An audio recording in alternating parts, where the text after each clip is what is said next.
Hello viewers, job and tech চ্যানেলে আপনাদের সবাইকে স্বাগতম। স্বাস্থ্যসাথী না আয়ুষ্মান ভারত, দোটানায় হাসপাতাল, বিনা চিকিৎসায় ফিরছেন রোগীরা। রাজ্যে রাজনৈতিক পট পরিবর্তনের আবহে সাধারণ মানুষের মধ্যে সবথেকে বড় দুশ্চিন্তার কারণ হয়ে দাঁড়িয়েছে সরকারি স্বাস্থ্য পরিষেবা। বিশেষ করে স্বাস্থ্যসাথী প্রকল্প নিয়ে তৈরি হয়েছে এক গভীর অনিশ্চয়তা। কোথাও কার্ড গ্রহণ করা হচ্ছে, আবার কোথাও কৌশলে ফিরিয়ে দেওয়া হচ্ছে রোগীদের। সরকারি স্তরে কোনো সুনির্দিষ্ট নির্দেশিকা না আসায় হাসপাতাল ও নার্সিংহোম কর্তৃপক্ষের ব্যক্তিগত সিদ্ধান্তে নাজেহাল হতে হচ্ছে সাধারণ মানুষকে। বকেয়া টাকার বোঝা ও প্রশাসনিক অনিশ্চয়তা বেসরকারি হাসপাতাল ও নার্সিংহোম কর্তৃপক্ষের বড় একটি অংশ বর্তমানে দোলাচলের মধ্যে রয়েছে।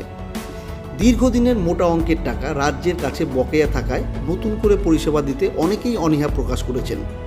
যদিও private nursing home and hospital honours welfare অ্যাসোসিয়েশনের মতো সংগঠনগুলো পরিষেবা চালিয়ে যাওয়ার কথা বলেছে, তবুও বাস্তব চিত্র ভিন্ন।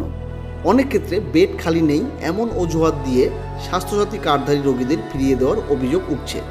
মূলত পাওনা আরও বৃদ্ধির আশঙ্কা এবং প্রকল্পের ভবিষ্যৎ নিয়ে সংশয়ই এই অনীহার মূল কারণ। আয়ুষ্মান ভারত বনাম স্বাস্থ্যসাথী।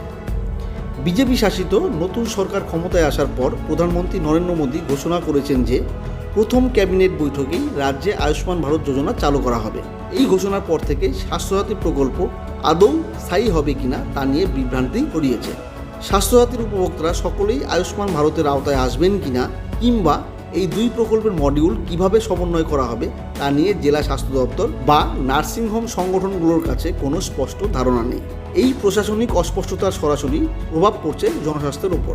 একদিকে মানবিকতার খাতিরে কিছু হাসপাতাল পরিষেবা জারি রাখলেও অন্যদিকে অনিশ্চিত ভবিষ্যতের কথা ভেবে পরিষেবা সংকুচিত করছে বড় একটি অংশ। ফলে জরুরি চিকিৎসা প্রয়োজন এমন রোগীদের এক হাসপাতাল থেকে অন্য হাসপাতালে ছুটতে হচ্ছে, যা রাজ্য জুড়ে এক ভয়াবহ স্বাস্থ্য সংকটের ইঙ্গিত দিচ্ছে। আয়ুষ্মান ভারত সম্পর্কিত সমস্ত রকম আপডেট এই চ্যানেলে দেওয়া হবে, তাই আয়ুষ্মান ভারত প্রকল্পের সমস্ত রকম আপডেট পেতে চ্যানেলটি এখনই সাবস্ক্রাইব করে বেল আইকনটি ক্লিক করে রাখুন। আজকে এই পর্যন্তই। খুব তাড়াতাড়ি আবারও আয়ুষ্মান ভারত প্রকল্পের পরবর্তী আপডেট নিয়ে আসবো। আপনারা সবাই সুস্থ থাকুন। ধন্যবাদ।